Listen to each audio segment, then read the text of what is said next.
Hello again, and it's time for another project. Today we're going to do some scroll saw work. We're literally going to cut out this chimp's face, removing all the black sections. Then we'll put it onto a backing board painted black. And I want to use this to basically cover one of the windows in my little shed. As a blind basically, or blackout, whatever you want to call it. Quite thin stuff is this. Not used it before. Literally came off the back of a recycled wardrobe that I was given. So we're using every bit that we got, and it was all for free, and that's the main thing for me. So what we need to do is stick this down to this bit of plywood. Very thin, 3mm I think, looking at that. To do that, as always, get your painter's tape, and we're literally going to seal all the base off there by sticking the tape on. Basic stuff. And then we'll use some glue. Spray it with some kind of spray glue, easiest for me. Spray that on and stick that template down. Once it's all down, we can start cutting it out. Slightly smaller than I wanted, as you can see by the little frame going round. So we'll extend these black bits just to fit, and then when we pop it in our window, there's not going to be any bits showing, and it should fit nice and snug. Right, I'll get this ready and get it sat down, and then we'll drill our pilot holes. And that's literally so we can feed the blades through.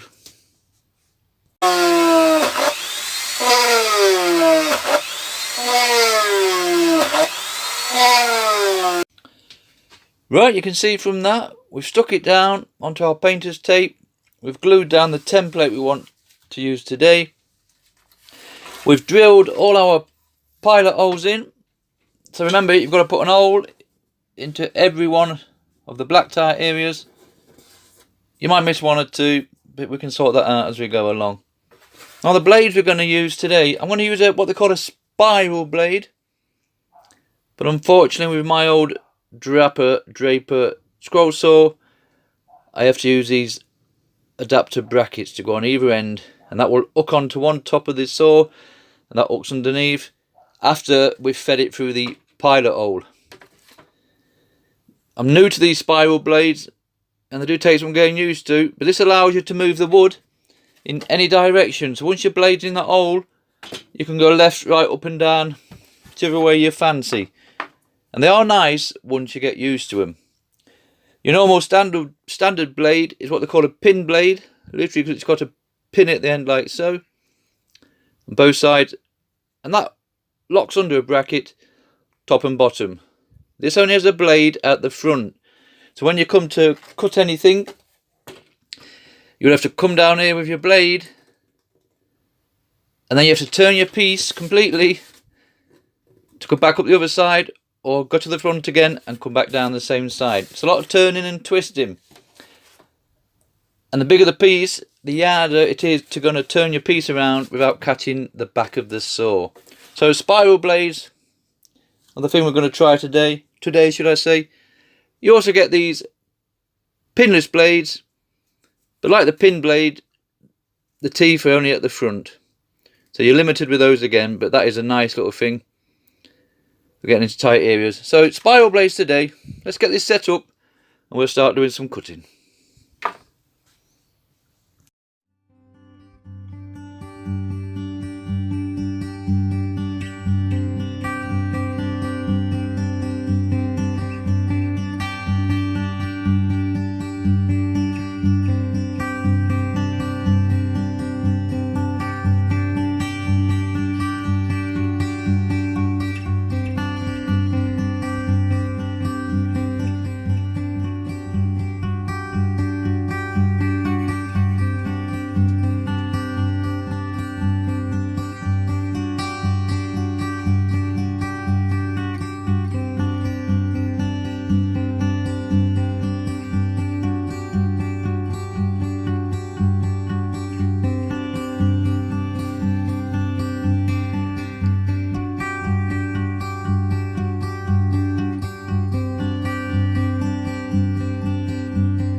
Okay, there you go. We've made it all the way round. We've not lost anything. Everything's still there where it should be. I did have my concerns about these delicate bits up here, but we've managed it. Yeah, spiral blades. You're either going to love them or hate them. They're ideal for projects like this where it's not that important to follow the line. Perfect. If you do a lot of lettering with straight lines, they don't really recommend them for that. But it's entirely up to you. You won't know till you give it a go. So we've given it a try and I'm happy with them. I'm getting the more I use, the more I'm liking them. So now, I didn't do a lot of videoing of the cutting itself because on playback the camera's vibrating. I only film off my mobile phone, so everything's vibrating. So we got a bit, and you get the general idea. Once you've done a few lines, it's basically just the same stuff all the time. What I'm going to do now is peel all this off, like so. Go delicate with this as well. Let's not get too carried away and start ripping all this off. It's only very thin ply. Got it for free, remember, so can't whinge on too much about it. So what I'll do now is peel all this off, and then I'll general sand down at the back. Just get a general tidy up, and then we'll look at the backing frame.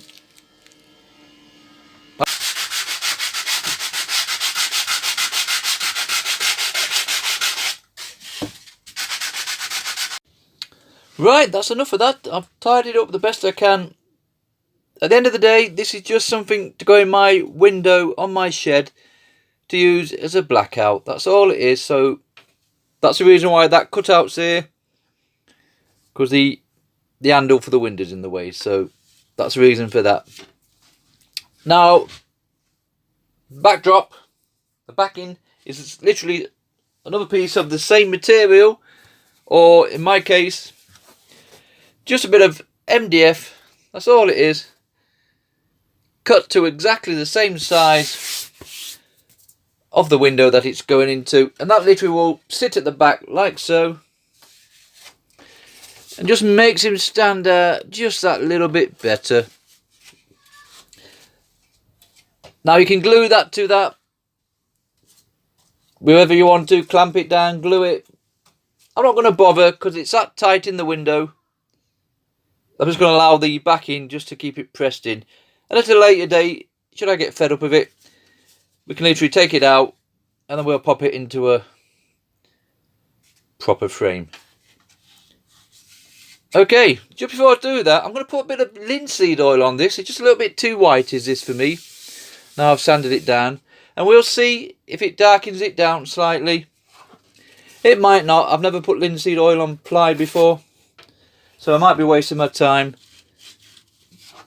But we've got it, so we're going to use it. So just linseed oil there, like I say.